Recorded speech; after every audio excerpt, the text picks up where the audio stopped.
We flew to Paris on the 1st of September 2025. Our relative Rita met us at the airport and brought us to her home in Cergy.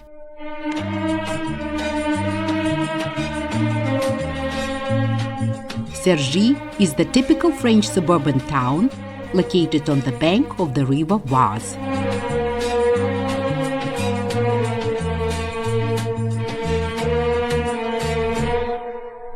We passed by St. Christopher Church with a unique combination of Romanesque, Gothic and Renaissance styles.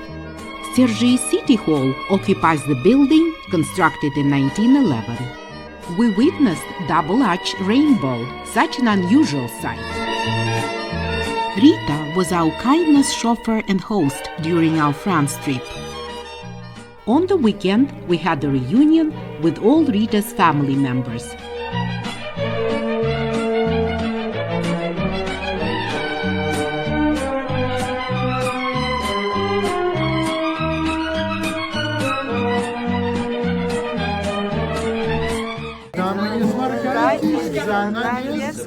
Это неприлично, вам говорят. Ежегодично и единично, и не экзотично, вам говорят.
Eiffel Tower is the tallest structure in Paris and is about an 81-story building. It is named after the engineer Gustave Eiffel, whose company designed and built the tower in 2 years. The tower was the main attraction at Paris World Fair in 1889.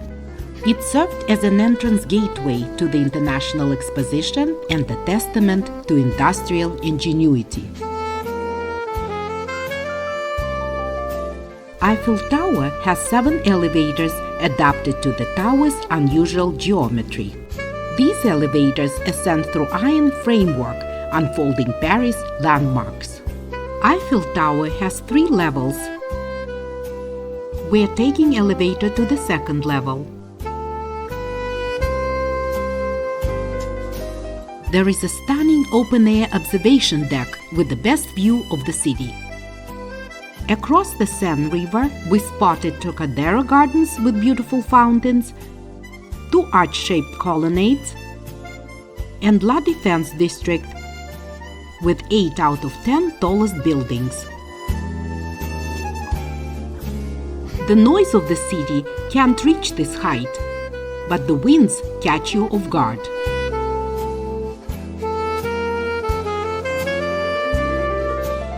There are 37 bridges across the Seine River, connecting left and right banks. The Statue of Liberty is located on the artificial island on the Seine River.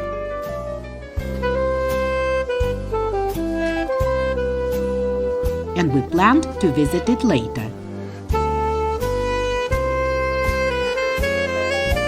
A special elevator took us to the very top.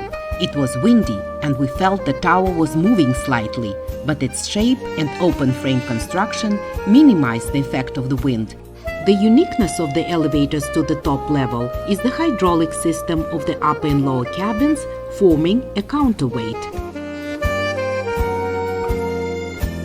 The indoor top-level platform is the highest observation deck in the European Union.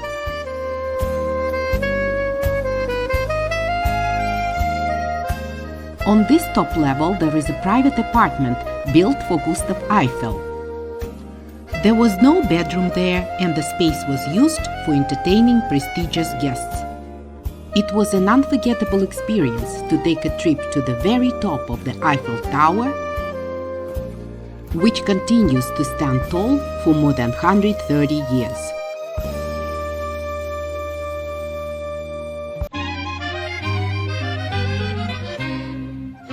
We decided to take a subway to get to the Seine River tour.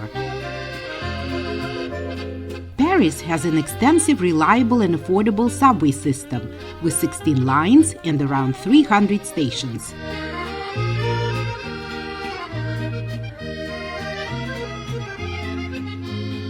After a short walk, we reached an artificial Swan Island in the middle of the Seine River.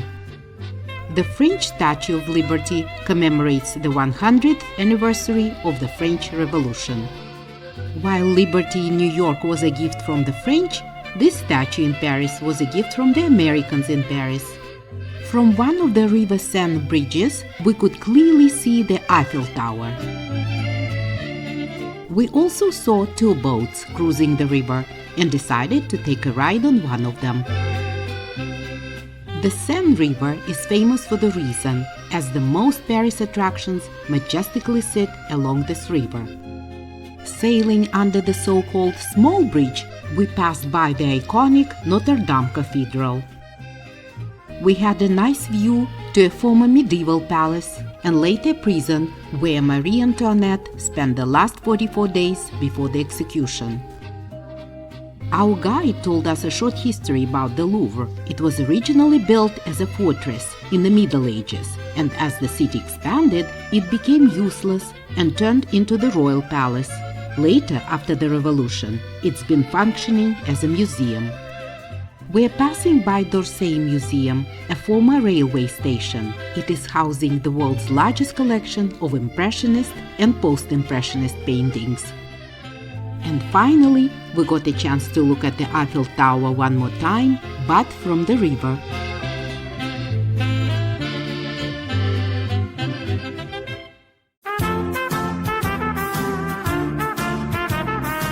Champs-Élysées is the main commercial street that runs through the center of the city. In 1600s, it was a swamp, but the same gardener who designed the gardens of Versailles transformed it into a tree-lined promenade. Looking at the shops, we notice more activity on the northern side. It is more expensive because this side gets more direct sunlight, making it preferable for sidewalk cafes and luxury window shopping. We visited a small indoor shopping arcade where Benny and Eva tried Parisian-style boba tea at the Bay Tea Cafe.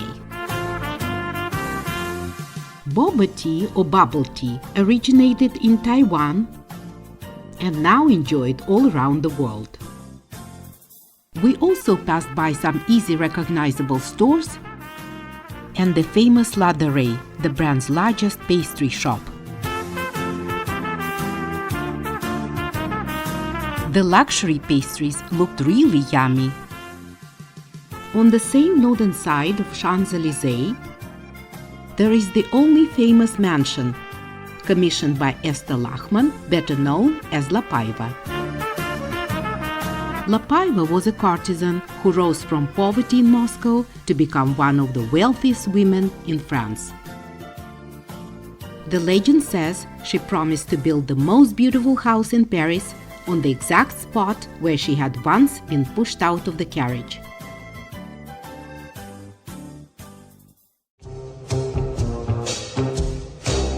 Inspired by Arch of Titus in Rome, Arc de Triomphe was commissioned by Napoleon I in 1806 to celebrate the French army's victories.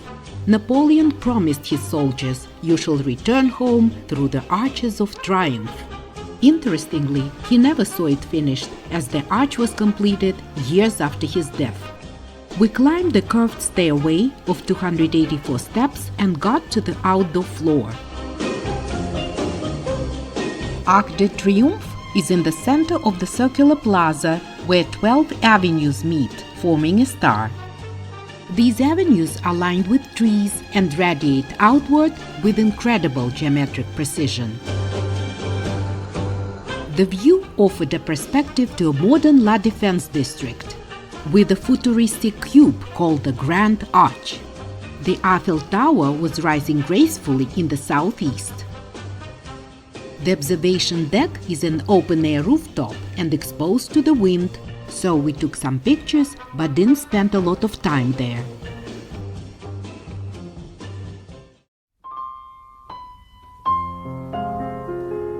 Place de la Concorde, or the Harmony Square, is the largest public square in Paris. It's a place where grand beauty meets a dark revolutionary past.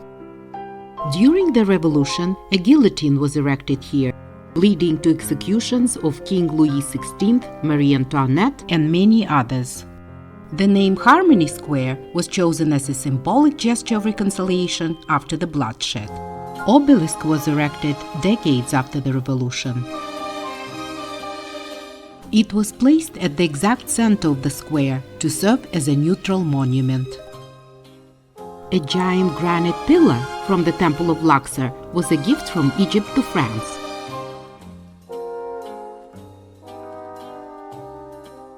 It is actually a sun clock, as the shadow of the pillar tells the time.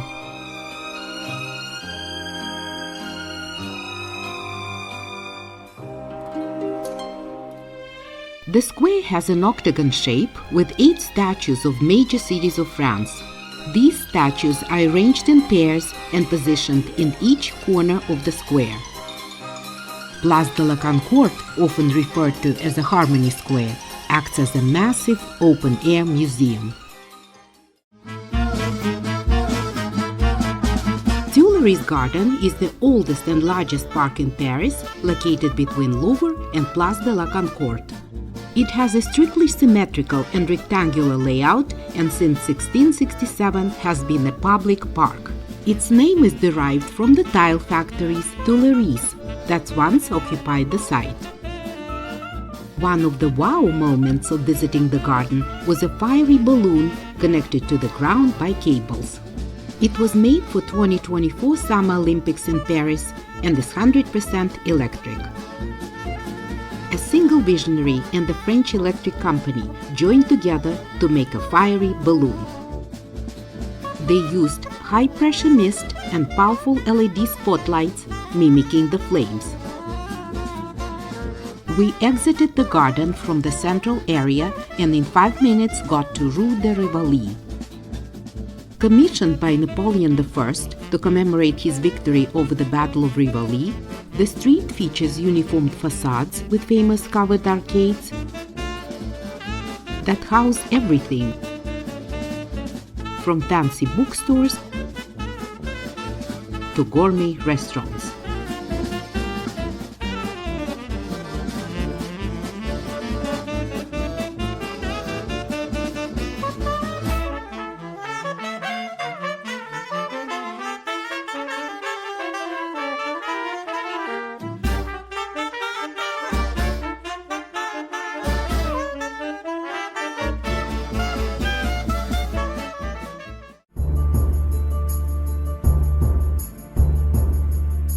Notre Dame de Paris is one of the most famous Gothic cathedrals in the world. Its construction began in 1163 and it took 200 years to complete. In 2019, the cathedral faced a devastating fire, where its spire and much of the oak roof were destroyed. After a massive 5-year restoration, Notre Dame de Paris reopened its doors in 2024 and we were lucky to enter it. The restored interior reflects minimalistic aesthetic, covered with centuries of soot. While many cathedrals have stained glass, Notre Dame's rose windows are global masterpieces. They were designed to transform physical light into divine light, splashing a kaleidoscope of colors across the stone floor at certain times of day.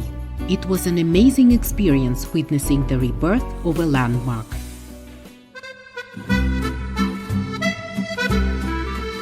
d'Orsay Museum is primarily known for housing the world's largest collection of Impressionist and Post-Impressionist art. There was a giant statue of rhinoceros at the entrance, representing distant lands and exotic wonders. Originally, d'Orsay Museum was a major railway station.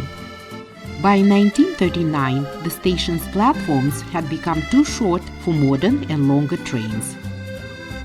Railways were demolished, but the station reopened as a museum in 1986. We still can see a clear evidence of its past by iconic giant station clock. The glass roof and massive windows of the building were the main factors in choosing it as an art museum. It fitted perfect for the Impressionist collection, as the paintings are celebrated for their revolutionary light and color.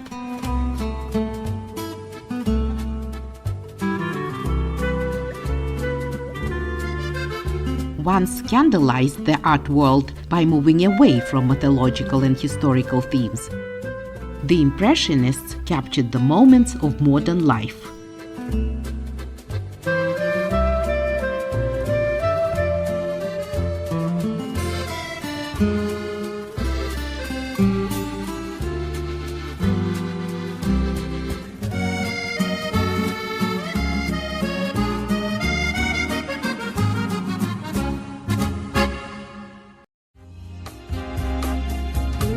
We are in Montmartre district, next to the deepest in Paris Abysses metro station. We met our guide there, who took us on a tour of Montmartre. This district is characterized by artistic soul and vibrant street life. Dozens of painters and portraitists set up easels daily, carrying on the neighborhood's long-standing tradition. Our guide showed us the historic restaurant with the last remaining windmill that once inspired Van Gogh. Renoir painted a scene of a happy afternoon in Montmartre, where Parisians came to dance, eat, and enjoy their day off, while Montmartre has always been famous for its artists. It is also a place where the famous movie with Amélie was filmed. Today, Montmartre is also associated with iconic singer Dalida, who lived and died here. Dalida's statue with a bronze bust is polished to a bright gold. The legend suggests that rubbing the statue's breasts brings luck and love. Not far away, there is a big wall of love where the words "I love you" are written in 250 languages.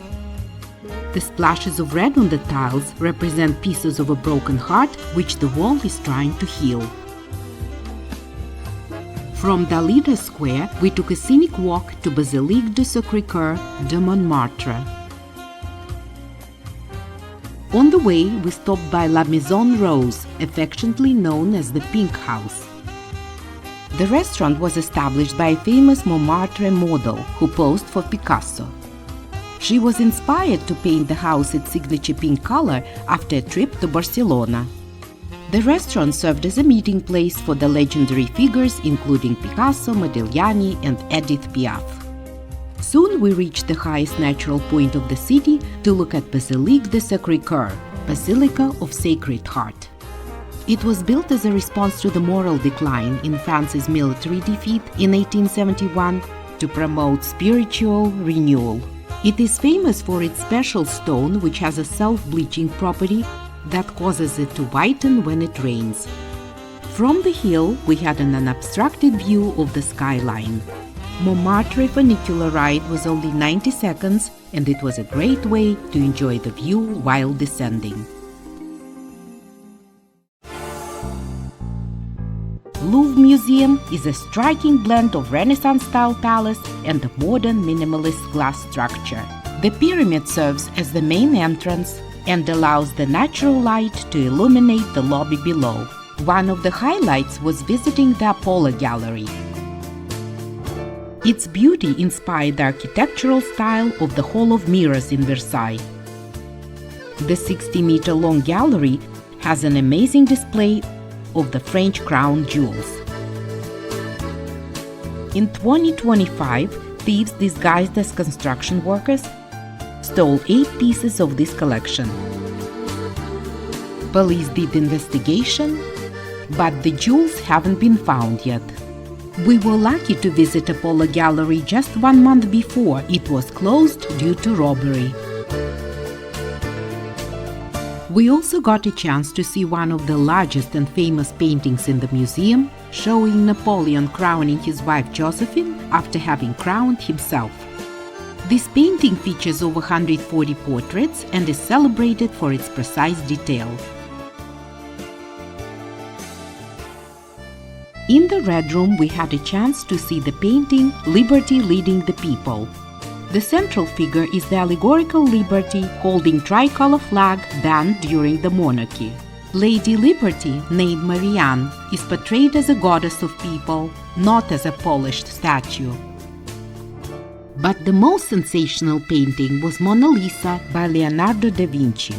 It is located in the largest room of the Louvre, accommodating the heaviest crowds.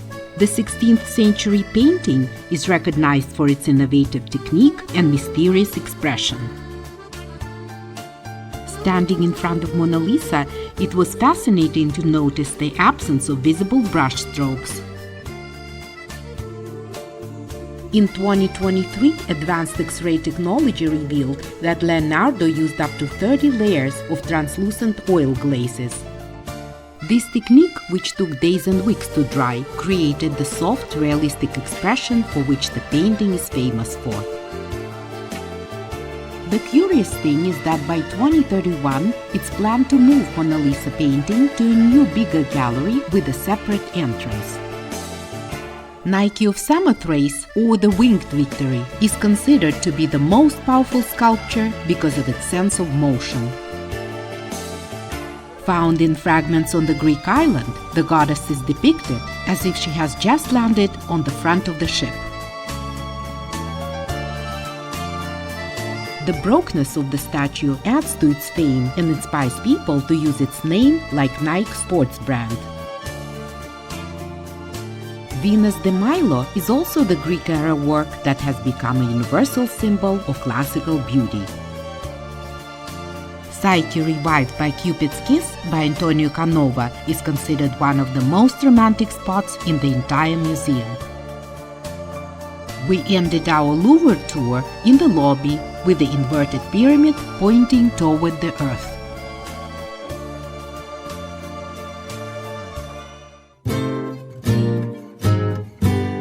Les Invalides, officially known as Hotel des Invalides, was commissioned by Louis XIV as a home and hospital for aged and unwell soldiers.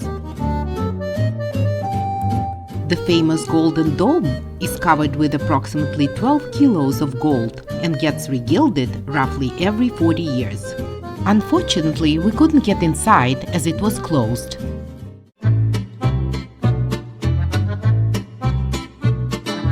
Baguette is a cultural icon and a daily essential in France. A popular baguette sandwich, jambon beurre, differs by its simplicity, as its ingredients are fresh baguette, butter, and ham.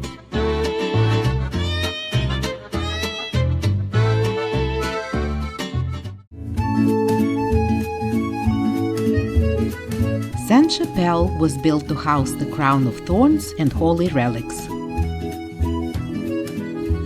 It is often described as a jewel box of glass and light. While most Gothic cathedrals have stone walls with some windows, Sainte-Chapelle windows are massive with over 1,000 biblical scenes. It felt like we were inside of a giant kaleidoscope.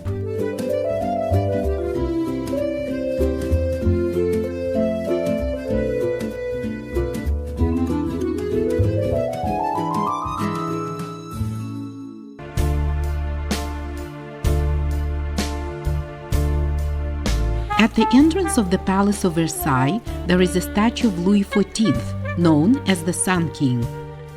He centralized the power and transformed the hunting lodge in Versailles into the epicenter of Europe. Versailles became a symbol of monarchy until the French Revolution. The gardens are famous for its strict symmetry and the grand scale. The 50 fountains of Versailles were designed to prove that the Sun King could literally command the nature.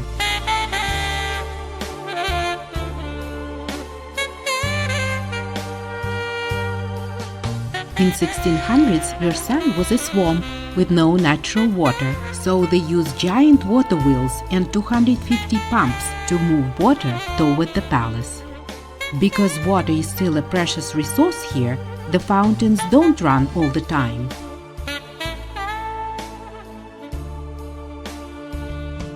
Louis XIV came up with the idea to create the Grand Canal after he was gifted 2 gondolas from the Republic of Venice. The king eventually had a miniature navy on the canal and even yachts sent from England. Grand Canal is considered a masterpiece of landscape engineering and design. After Louis XIV's death, Louis XV built a separate little palace, the Petit Trianon, on the grounds of Versailles.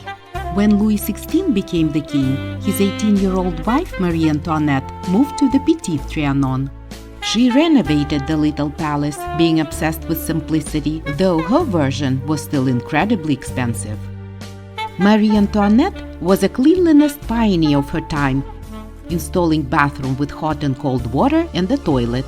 She was also very obsessed with nature, transforming Louis XV's retreat into a naturalistic estate. The hamlet wasn't just a farm, but a theatrical stage set. While poor people were starving, the queen spent millions on a fake village to play in. This fueled the resentment that led to the French Revolution. The Grand Trianon, the Big Palace, was built by Louis XIV as a private retreat on the grounds of Versailles. The palace of a pink color has an open-air colonnade that links 2 main wings and is surrounded by its own French gardens.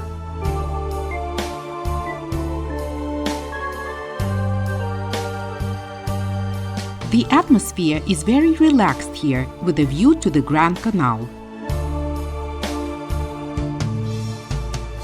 After the French Revolution, Napoleon Bonaparte completely refurnished the palace.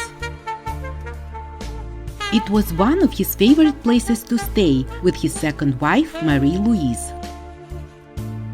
It was time to visit the main building of Versailles, the Château. The Château of Versailles is a symbol of the king's absolute power and control. It cost France 25% of the national income just to maintain the royal family lifestyle. Je suis Rose Bertin, ministre de la mode, en toute simplicité. I am Rose Bertin, Minister of Fashion. What else? We also saw a professional dueling performance. Visiting a hall of mirrors was a highlight of the trip. Dance me to your beauty with a burning violin. Dance me through the panic till I'm gathered safely in. Lift me like an olive branch and be my homeward dove, and dance me to the end of love. Yeah, dance me to the end of love.